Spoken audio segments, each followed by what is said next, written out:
So coming up this hour, you're going to handle stress like an improviser. We're going to tell you how you can use the skills of an improv artist to help you calm down a little bit. We're going to meet a local CEO and author of a new book that'll help you do just that. Probably better than Prozac, I would think. Well, probably a little less expensive than the prescription. True. Coming up, it's a new way to deal with stress. The local Who's CEO. stressed? Nobody's stressed. Easy, easy.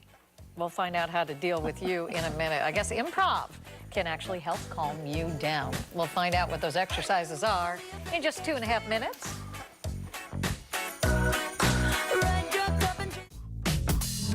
Well, stress and anxiety, they're things most of us deal with every single day, but are you really dealing with it? How do you deal with it? Tear my hair out and go to bed. That's the way it works. Karen Hough is the CEO of ImprovEdge in Powell, and she's also a former improv artist, presumably still so. Yes. It's not something you just leave behind. So she has some tips on how to share, how to manage your stress. So first of all, September is self-improvement month. Who knew?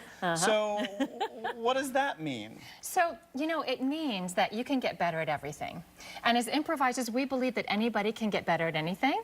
And one of the things that we can handle really well is stress. So think about it. You walk on stage without a script, without props, without costumes, and you have to make up a show in the moment, right? So I've been able to use these techniques, whether you're a parent or a professional, that help people not only sort of stay calm and relaxed, but they can also remain creative and kind of innovative in the moment. So you have to open that up while you're standing there in a stressed out moment. But don't you know those same people that are just paralyzed by stress, paralyzed by fear? They have to be so planned and ready that when they don't have a plan, it's paralyzing to them. Right, so planning is fantastic. You always want to prepare, even improvisers prepare. Right. But the point is that you've got to be able to adapt. When things don't quite go the way you want them to, you need to be able to flex in the moment.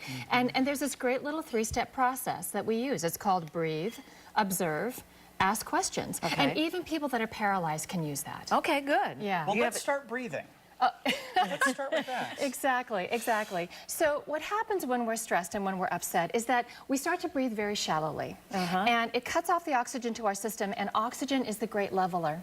So I don't care if you come up with a yoga breathing technique, but even CEOs I've worked with, when they're nervous, they start going, and they don't even realize they're doing it. Really? Yeah, yeah, and then the oxygen can't get to your brain. So we as improvisers know when we come on stage, you need to breathe from down here. That's why we're standing up. Oh, Lamaze breathing. Yeah, exactly. Okay, great. From down here, but also to take it in slowly, four counts in, 1, 2, 3, 4.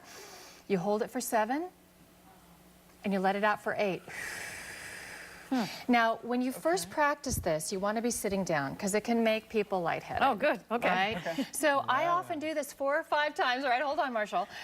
Before I walk into a really stressful situation, it gets that oxygen into my blood, and I can handle things. Are you doing a little mantra while you're doing it that also helps calm you down? You just focus and you count. You count 4. You hold for 7. You count those 7. And you breathe out for 8. So hopefully not in front of anybody. You kind of do it in a private place, and that really helps you become more in control. Okay, so what's number 2 then? Observe. Observing. Observe. Okay. So a lot of times when people get stressed out, we get really myopic, and we want to control the situation, and we're not looking around. So a great story, an improviser friend of mine, we were in a show, and he was doing a terrible job. He was trying to control the situation, which in improv you can't do. You could never do that. And you know what he did? He took himself out of the scene. He realized that he was trying to get like this. So he made a line, he stepped out, he breathed. I could see him back there breathing. He looked around at the audience, he looked at our troupe members, so if we were the troupe, and then he went back into the scene when he could control it. So are you assessing at that point, or just being mindful of what's there? What are you doing while you're observing? Yes, all of that. Okay. And you're breathing. Okay. So you're breathing and you're observing and you're taking a look, realizing that you weren't responding correctly. I mean, you've got to go with situations sometimes and stop controlling, and you've got to allow them to roll out the way that they're going to roll out. We can't always control the situation. So if you're talking, though, to a boss, and it's contentious or something, you can't just step out of that moment. Correct. Okay. So what do you do that you're not looking like a fool in front of your boss? Could you hang on just a second? Exactly, exactly. You do number 3. Oh. You ask questions. You ask good questions. Okay. So what questions do is they allow the other person to speak. You deflect. Exactly. Well, You know what? You actually deflect a little bit, but you get more information. So think about a bad question. Think about my teens. If they walked through the door and I said, "How was your day?" I would get good or bad. Like, you're not going to get anything out of that, right? You've got to come up with a question like, how was your math test? Right, or they might say good or bad to that one too. Oh, yeah. You might say, tell me about the new lunch table assignments. Because then they've got to give you some detail. It's a little more Or, open-ended. you know, what do your friends think of the new history teacher? And for that boss, if they're being contentious and they give you sort of a moment that's tough, you say, tell me some more about your feelings on that budget. So while they're talking, you can quietly go, kind of look around if there's another colleague in the room, look at how they're reacting, watch your boss explain the answer, and you have a minute to think. Okay. We're always giving ourselves a minute to step back and think. Don't react. Interesting. Yeah. Let them take over the moment Exactly. while you regroup. Exactly. Okay. And open-ended questions allow you to do that. Even if someone asks you a tough question, you can counter with an open-ended question. Like, this budget can't possibly work. What were you thinking? You could say, that's interesting. You know, tell me some more about your concerns about the budget. Oh.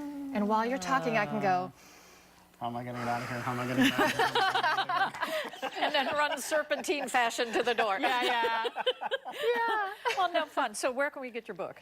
The book is available on Amazon and anywhere that books are sold. Okay. It's our third book, and I'm very, very excited Awesome, to have it Karen. out. Yeah, Oh, exactly. great. It's called Go With It, Embrace the Unexpected to Drive Change, that we can all do this. Hey, the Karen, girl thank you was. so much. Thank She was with you. Second City. She knows of what she speaks. Improv well. Good to Thank you see so you. much. Appreciate it. Absolutely. The stress of standing on a stage with no script and nowhere to go. Nowhere to go. And you made it happen And night I loved after it. night. I loved it. I loved every minute. I bet you did. That's Oh a my lot gosh. of breathing. Yeah. A lot of breathing. Thanks, Karen.